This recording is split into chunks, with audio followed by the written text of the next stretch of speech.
Hi everyone, today we are going to talk about some of my favorite knives.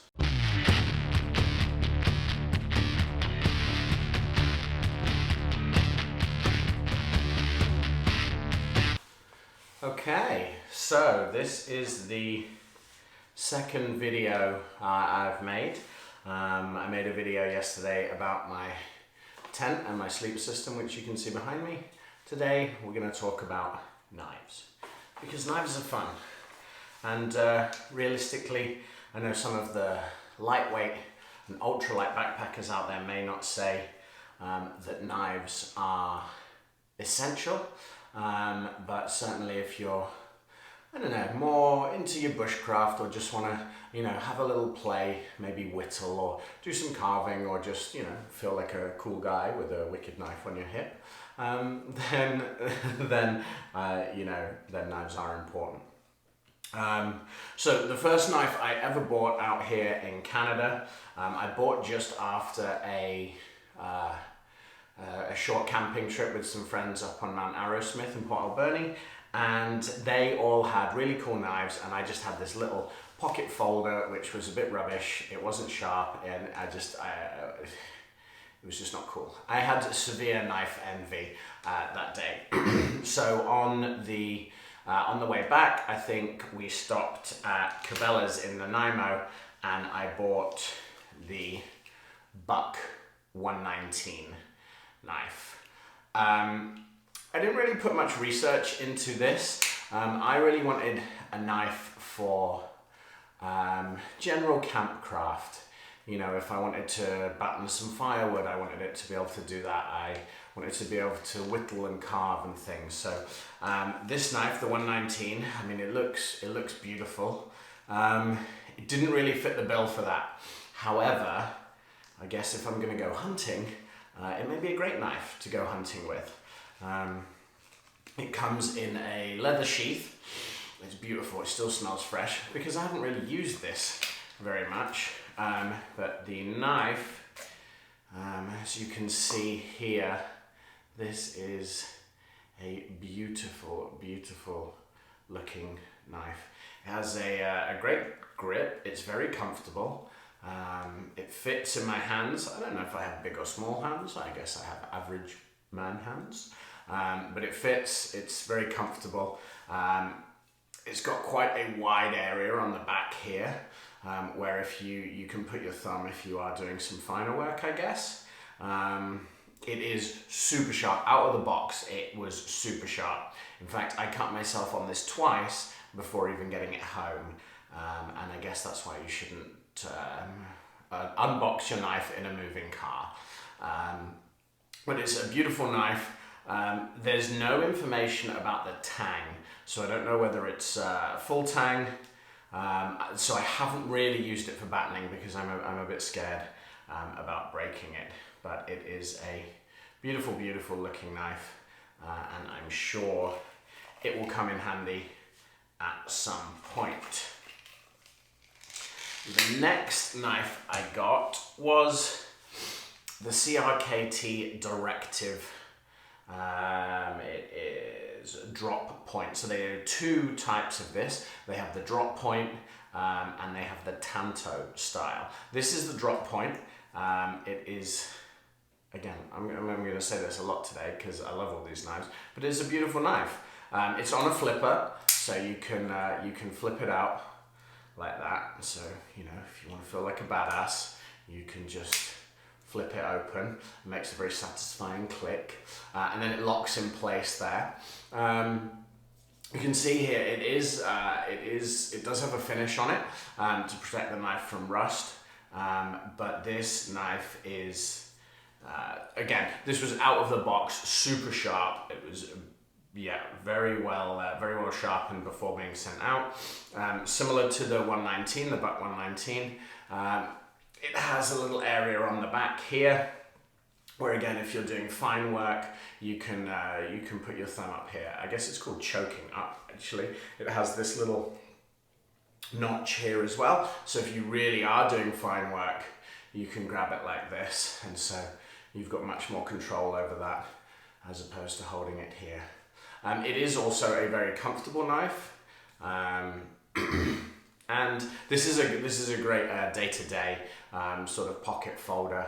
I carry it with me when I'm not working because I guess one drawback of it, it's black and it looks scary, it looks tactical, so it can be a little intimidating, especially as it's a folder and you can just kind of flip it out.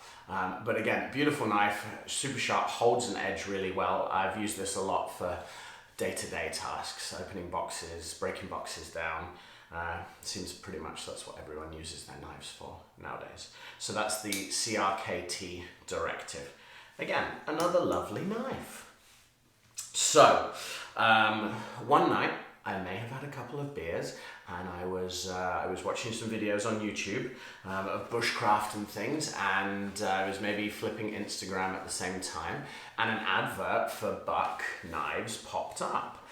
They had a discount on the 620 Reaper, which is this beast. Now, this has since been discontinued from what I can see, but the 620 Reaper is a fixed blade.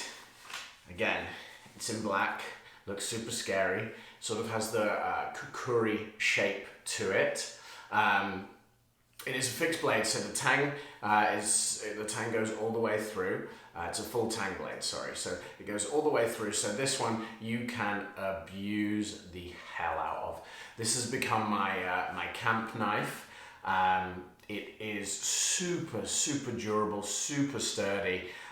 It battens wood like no business. You can even hack off limbs and things with it if you don't happen to have an axe. You know, if it's a small-ish limb, this will go through wood like a knife through butter. It also is great for carving. Again, similar to the CRKT Directive there, you have an area on the back here for your thumb, and then you have this little finger groove there to choke up on. And this is a big knife. This is, I think, 11 inches long. The 119, this one is 10.5 maybe. So they're both pretty big knives. This is hefty though. Again, it's very comfortable, great grip, and great for any camp tasks, really. You may see some wear on the blade here. It is finished again, but from where it's been battened and I've really put it through the ringer, this is a wonderful, sturdy, and again, beautifully sharp knife. So that is the Buck 620 Reaper, and probably my favorite, I think. It's like kids, I guess. You can't really have a favorite. They're all my favorite, but I do like the 620. So, just a little bit of info about prices. The 119, I think, was about maybe $100 or so, maybe 80 to $100. The Buck Reaper I got for 30 US plus shipping, so 45 Canadian maybe. The CRKT Directive was 50, I think. And then I have an Opinel number 7. I have vague recollections of when I was a kid, I had a penknife like this, and these I think I got for 15 or 20 bucks from House of Knives at the Nanaimo Mall. But Mech carry these, you can get them on Amazon as well. They are a great little folder. So they have a little locking spinny thing here to lock them in. And then they are a wonderful little, again, camp knife. So if you were, I guess if I was preparing food when I was out camping, I would probably use this just as it's small. Again, beautifully sharp, holds an edge very well. The one thing that I have found with the Buck knife is that the blade pitted quite early on into getting it. I don't know if you can see along the top here and then along the bottom here, but it's, oh my goodness, again, it's a great knife and it's so cheap. This one you can just stick in your pack and almost forget about it. It's so light.